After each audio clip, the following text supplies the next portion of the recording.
Oke, hari ini kita bakal bahas sesuatu yang keren banget. Sebuah kerangka berpikir logis buat ngatasin dua musuh bebuyutan kita semua, yaitu prokrastinasi dan overthinking. Pernah nggak sih ngerasa kejebak di situasi ini? Di satu sisi pengennya, besok aja deh. Tapi di sisi lain, kepala isinya gimana kalau non-stop. Nah, kalau pernah tenang aja, ini nggak sendirian. Dan di sini kita bakal bongkar solusinya bareng-bareng. Oke, ayo kita mulai bedah. Pertama, dan ini penting banget, kita harus ubah cara pandang kita soal ini. Ini tuh bukan soal cacat karakter atau kelemahan diri loh, ini lebih ke pola pikir yang sebenarnya logis. Tapi sayangnya, nggak ngebantu sama sekali. Sering banget kan kita mikir prokrastinasi itu ya males, titik. Padahal kalau kita gali lebih dalam, ini tuh sebenarnya cara otak kita buat ngelindungin diri. Semacam solusi sementara gitu, buat ngehindarin rasa takut, cemas, atau rasa nggak nyaman lainnya. Jadi ini mekanisme pertahanan, bukan tanda kamu pemalas. Nah, gimana dengan overthinking, kebiasaan menganalisis berlebihan itu? Ternyata, di dunia machine learning atau ilmu komputer, ada istilah yang pas banget buat ini. Namanya overfitting. Keren kan? Konsep ini bakal bikin kita ngelihat masalahnya jadi lebih jelas dan bisa dipecahkan. Jadi, overfitting itu apa sih sebenarnya? Gampangnya gini, ini tuh masalah pas kita mikirin terlalu banyak variabel dalam situasi yang nggak pasti. Otak kita kerja lembur, mikirin semua kemungkinan yang akhirnya malah bikin capek mental dan ujung-ujungnya keputusannya jadi jelek. Oke, masalahnya udah jelaskan. Prokrastinasi itu mekanisme pertahanan, overthinking itu overfitting. Sekarang bagian serunya, solusinya. Kita bakal ngebahas sebuah perangkat baru, sebuah algoritma 5 langkah buat bikin pikiran kita jadi lebih jernih. Intinya tuh gini, kita bisa mencuri ide dari dunia komputer. Dengan ngerancang sebuah algoritma personal yang simpel, kita bisa bawa kejernihan buat ngadapin masalah-masalah ini. Pada dasarnya, kita ngasih struktur buat pikiran kita yang lagi kacau. Dan inilah dia 5 langkah desain algoritmanya. Pertama, deskripsikan masalah secara objektif tanpa baper. Kedua, analisis kamu mulai dari mana dan mau kemana. Ketiga, bikin algoritma dasarnya yang simpel aja dulu. Keempat, baru deh disempurnain dengan detail-detail yang efisien. Dan terakhir, kelima, tinjau dan uji coba solusinya. Ini bakal jadi pegangan utama kita. Oke, punya algoritmanya itu satu hal, tapi tahu kapan harus berhenti mikir dan mulai bertindak?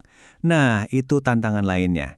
Sekarang kita bakal bahas taktik jitu buat nentuin kapan kita punya cukup informasi buat maju.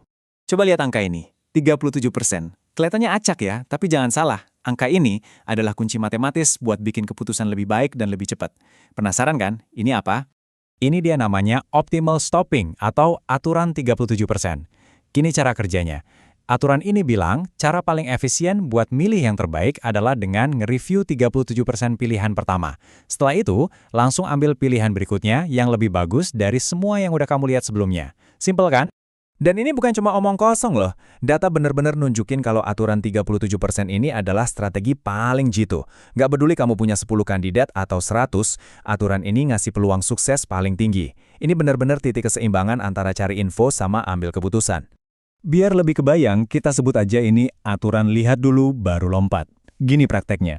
Fase lihat, kamu cek dulu 37% opsi pertama.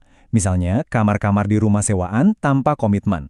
Tujuannya buat nentuin standar. Nah, masuk fase lompat, kamu langsung ambil kamar pertama yang kamu temuin, yang lebih bagus dari semua yang kamu lihat di fase pertama tadi. Tapi, ada tapinya. Gimana kalau situasinya bener-bener nggak pasti dan datanya acak adut? Nah, dalam kasus kayak gini, pilihan yang paling rasional justru berhenti lebih awal. Kadang, berhenti nganalisis itu adalah langkah paling cerdas. Dan kutipan ini ngerangkum semuanya dengan sempurna. Mengikuti insting pertama kita bisa menjadi pilihan yang rasional. Kenapa? Karena makin kompleks dan gak pasti sebuah keputusan, justru makin rasional buat ngandelin pendekatan itu. Jadi, percaya sama insting itu bukan gak logis, justru sebaliknya. Oke, dari tadi kita ngomongin insting, perasaan, tapi sebenarnya itu apa sih? Nah, sekarang kita bakal bongkar sains di balik intuisi. Apa sih yang sebenarnya terjadi di otak kita? Coba dengerin kisah nyata yang luar biasa ini. Tahun 1991, Komandan Michael Riley lihat titik aneh di radarnya. Nggak ada data yang jelas, nggak ada bukti, tapi instingnya, gut feelingnya, teriak bahaya. Dia mutusin buat nembak, dan ternyata dia bener. Dia berhasil ancurin rudal yang mau datang. Pertanyaannya, gimana dia bisa tahu? Apa ini sihir? Tentu bukan. Rahasianya ada di dalam zat kimia otak yang mungkin udah sering banget kita dengar, dopamin. Nah, kita perlu lurusin soal dopamin ini.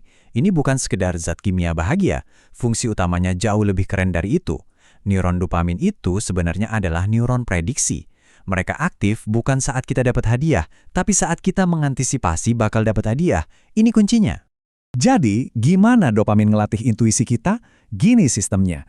Pas prediksi kamu bener, boom! Otak ngasih kamu dopamin. Kamu senang. Pas prediksi kamu salah, level dopaminnya turun. Kamu merasa agak kecewa. Nah, proses naik turun ini seiring waktu ngelatih otak kamu buat ngenalin pola secara bawah sadar. Dan rasa dari pengenalan pola itulah yang kita sebut intuisi atau gut feeling. Jadi kesimpulannya apa? Otak kita itu pada dasarnya adalah mesin prediksi yang super canggih. Dan algoritma berpikir yang kita bahas tadi, itu adalah tools-nya, alat yang bantu kita buat gunaan mesin canggih ini secara sengaja dan terarah. Nah, sekarang saya mau kasih tantangan buat Anda. Setelah semua yang kita bahas, masalah pertama apa, entah itu besar atau kecil, yang bakal Anda coba pecahin pakai algoritma berpikir ini. Coba pikirin deh.